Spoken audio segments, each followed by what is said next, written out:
Hi everybody, welcome back to this cozy space and another day of Veda.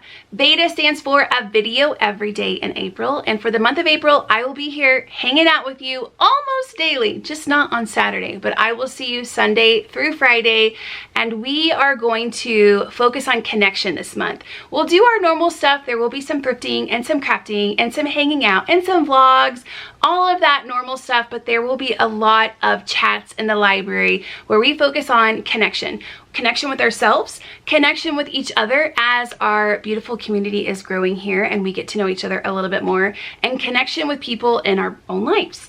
And I think we're going to talk about today fits that theme very well. We're going to talk about something I'm just a little bit obsessed with, like just a little bit, and it is the world of pen paling and snail mailing and all of that good stuff. I want to share how I found it, the tips and tricks, and at the end of today's video I'm going to share a few things that I've recently created that will soon be on their way as pen pal goodies. How did I find all of these groups? Well, they're all over Facebook and you can find them too. I'm not going to tell you which ones I'm in because there are so many. Just go to Facebook, go to the group section and search Happy Mail, Pen Pals. Another one that I found recently is junk journaling swaps, where you swap junk journaling supplies. I'm in a lot of groups on Facebook, specifically journaling groups, and Facebook was just like, hey girl, I see you like paper goods and crafting. I think you might like this. Look down below. And it just suggested a bunch of Happy Mail groups, and that's where I started. And I later found out Happy Mail is different than pen paling, is different than junk journaling swapping. There's a group for everything. You will find your group if you're looking for it. I wasn't looking for it, but it found me, and I'm so glad that it did. So I started out exchanging Happy Mail with people, and that could be really whatever you want it to be. That could be a greeting card, that could be a card filled with some stickers. It's really between the people that make the connection, how they want that to look. But before I knew there were other like niche down specific groups, I was trying to collect some new to me supplies because I'm working on a Sisterhood of the Traveling Journal project. Do you know what that is? I'm gonna try to explain it in a very small way. It's a journal that travels in a circle of people. Everybody has their own journal. There's journals like flying like this. And at the end of the loop, you get your journal back and it's thick and fat and chunky and filled with goodness, whatever people create on top of whatever you created. So I joined one of those, and I have some ideas for themes and things that I want to do, and I don't have a lot of that type of supplies, but I do have a lot of other supplies. So after I watched the Happy Mail groups for a little while and kind of saw how they worked out, I thought, oh my gosh, this might be a really good way for me to organize my hoard, go through the things that I have duplicates of and share with people, and maybe get some new to me items in. So I was looking for vintage Alice in Wonderland stuff. I want to do a spread with her, some Winnie the Pooh stuff because I love Winnie the Pooh, and also some Peter Rabbit stuff, which precious, so precious. And so I would make posts like, hey, I have blah blah blah blah blah, I'm looking for blah blah blah, and then people would say, oh girl, I have blah blah blah, and then we would exchange. So that's Happy Mail, but I was missing the whole pen pal aspect. I really wanted to have a pen pal. I've wanted a pen pal in my adulthood for a very long time. I just didn't think that was something that adults partook in. In fact, I wanted a pen pal, so I facilitated pen pals for my children, and I was able to find them pen pals through homeschooling stuff, and they didn't enjoy it. I enjoyed it for them, and I watched like, ooh, this is so cute, I love it, I want a pen pal myself. I just didn't think it would be an option for me, and they fizzled with the pen pal thing.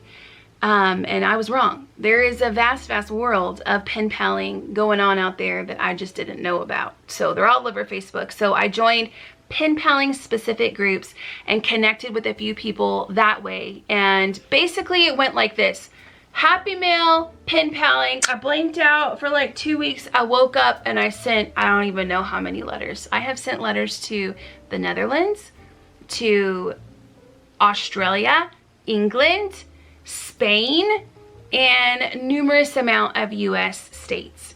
A lot of those have been Happy Mail, like junk journaling exchanges, but there have been several pen paling letters going out as well. In fact, I had so many to send out in one whack, I couldn't handwrite everything.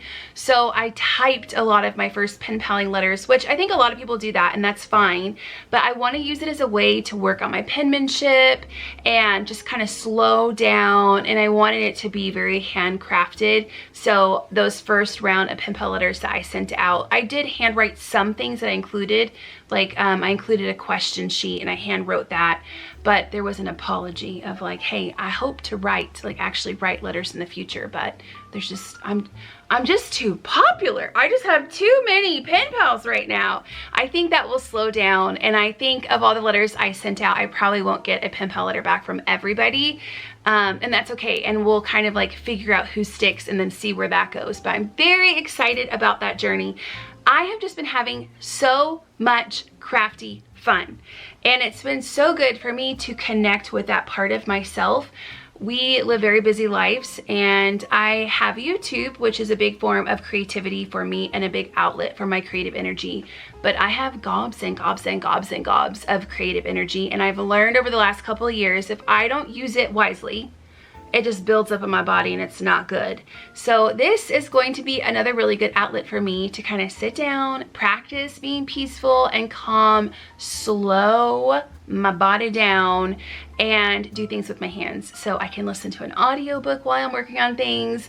We started a family book club. We're listening to Project Hail Mary as a family, and I'm using some of that time to work on some of my paper crafting. It's just been so much fun and all good. There have been like a couple of awkward things. These groups are very, very, very large. So word to the wise, if you end up doing something like this, just be safe.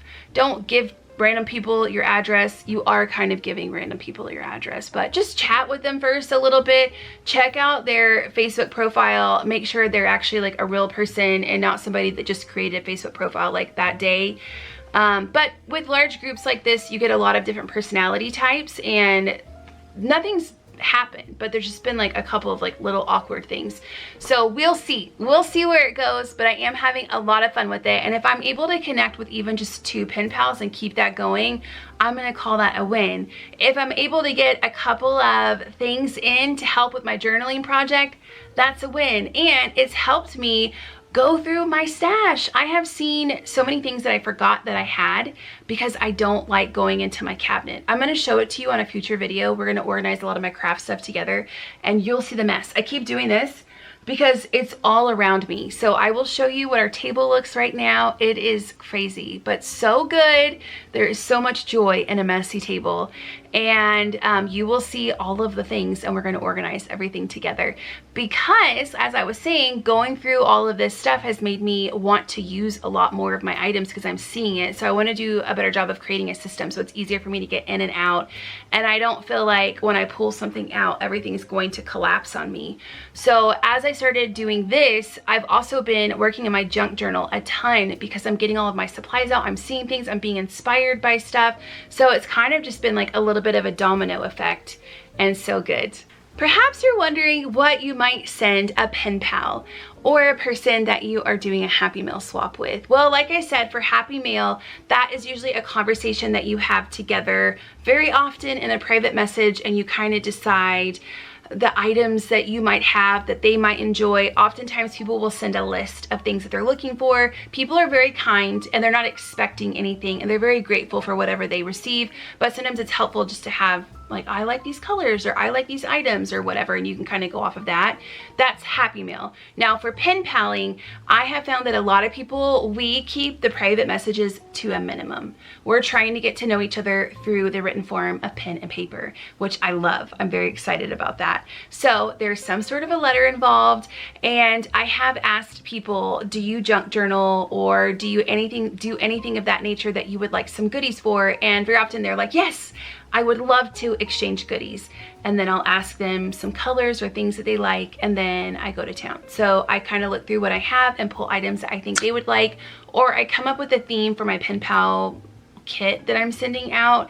And I keep it small because you don't want it to be expensive. You don't want the stamps to get out of control. But I have sent washi tape samples. That's a very common one that people send, but it's also very exciting to receive because it's a good way of like getting lots of different types of washi tape and having a collection of things that you wouldn't have had before. I send stickers, I make things. I'll do little stamp booklets on paper lunch bags and like crinkle the paper up so it looks kind of rough, and they could use it as it is, or they can cut around it and use that in their junk journal. I've sent people homemade stamps. I have a little stamp punch, and so I'll just stamp like cute things out of magazines and stuff like that. I'll send those. Really, the possibilities are endless as long as it's flat and small and you can fit it in an envelope and it won't cost a lot of money. Let's go to the kitchen. I want to show you a few things that I've made recently for my pen pals. Here's my pile of goodies that I've created for my pen pals. I don't have a specific person in mind for these right now. I just wanted to get a collection of things together so that when it comes time to put together my pen pal letters, I wasn't doing all of it at one time, writing the letter and then crafting. And I actually had so much fun just grabbing random scraps and creating this stuff. I kept some of the things pretty basic so that I can add to it whenever I get ready to mail them. So here's a letter that I can use, or an envelope I can use to put a letter in. And I thought this looked kind of cute with it. This is Dollar Tree envelope, Dollar Tree doily. This is a wall decal sticker, also from Dollar Tree, and then a lot of my other things that I already had on hand. A little bird die cut from my collection, and this is just a happy stamp on a lunch bag. Just a paper lunch bag from Dollar Tree, but I thought these looked cute together. And then I also, from all of the mailing that I did, I had a couple of envelopes where I messed up on my handwriting, and so I turned these into pockets. I saved the end of the envelope that didn't have handwriting on it. You can see like where I cut it here, and I just glued the sides and made an envelope pocket with scraps. These are pieces of scrap paper from all of the mail that I sent out last week, and I just added that on here. So I think when it goes time to mail somebody a letter, that would be pretty cute together. I can put the letter inside this pocket, or I can fill this pocket with some scrappy goodies for them and then put their letter in the envelope. This is going to be a stamp pad, so I will put some stamps on each one of these little pieces of paper, which are also scraps. This was in my trash pile, and I put scrapbook paper on the top and just stapled it. You can see the staple kind of through the paper. I glued the paper over the top of it. I didn't put stamps on it yet because I figured I can decide who I'm sending it out to and what they might like, and I can personalize it for them at that point. So that will get stamps eventually. This is another envelope that was left over that I turned into a pocket, and I just added some leftover doily scraps to the envelope flap and a little handmade stamp. That's cute. Another envelope, another envelope. This was a big piece of leftover scrapbook paper, so I left this one big so I could put maybe some washi samples in here. This is just a paper lunch bag with a stamp on it. Do you see how easy? I didn't do anything crazy, and a lot of it is stuff that was scraps, and I just turned it into something fun, which made it so fun to do because I got to be so creative with how I put things together. I have this one. I tried to create kind of collections of stuff. Like this one, this envelope, I thought would be really pretty with this, and then I can include a letter with it. Oh yeah, this one too. All three of these together I think would be cute. All right, this is something a little bit different. This is a lunch bag, but I made the lunch bag into a little vessel for my letter. This would be where the letter would go, or over in this pocket. There's two pockets down here, so I could put something cute down here, like maybe one of these. There we go. I could put that in there, and then my letter right here and make it look all cute. And then in the back of one of these pockets, if I wanted to, I could add something else. And then this would get all packaged up and put into the envelope. Here's another one I made, again with a lunch bag. And you just open it up. There's a little pocket right here, a pocket here, and a pocket here. These are all scraps that I had left over from something else that I made. And on the back, again, more scraps. And I really liked that the paper had some motivational quotes, so I just underlined a few of those. This is another card that I could send to somebody. It's all kind of the same idea. I'm chopping things up and turning them into pockets, to put other goodies in or to include a letter in. Do you need to do this? Absolutely not. Many people just send an envelope and a letter, and I would be tickled to receive something like that. But because I have so much creative energy running through my body and it is very therapeutic for me to do this, I like to do this, but this is not what everybody else needs to do.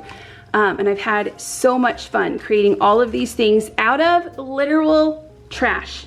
These decal stickers, I have had these in my collection for probably 5 years. They've just been sitting in my cabinet. It's so good to actually use them for something. These paper bags, we have a whole sack of them. I bought them for something and they've just been sitting in a drawer. Same for these. I got these at Dollar Tree the same time that I bought these, and they've just been sitting in a cabinet. So it's so fun to go through all of my stuff and turn it into something that might bring somebody a little bit of joy. And my goal is to get a collection of things like this together in a box, and then when it's time to go write somebody, or even if I was going to do a Happy Mail swap with somebody, I would use this stuff as well. But the whole idea is I have this ready to go so that when it comes time to send somebody something, I can just go through the collection and grab stuff, put it together for them, and then just really focus on the letter.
To hear from you. Is this something that you would ever do? Do you have a pen pal? Did you already know all about this? Let me know down below in the comments. If you have any other questions, I kind of did an overview of all of this because I am new to it as well. So I think we could do another one of these down the road once I have more mail to share with you guys and I kind of get a feel for what you want to know about. So let's have a conversation down below and let me know what you think about this whole world of pen paling and snail mailing.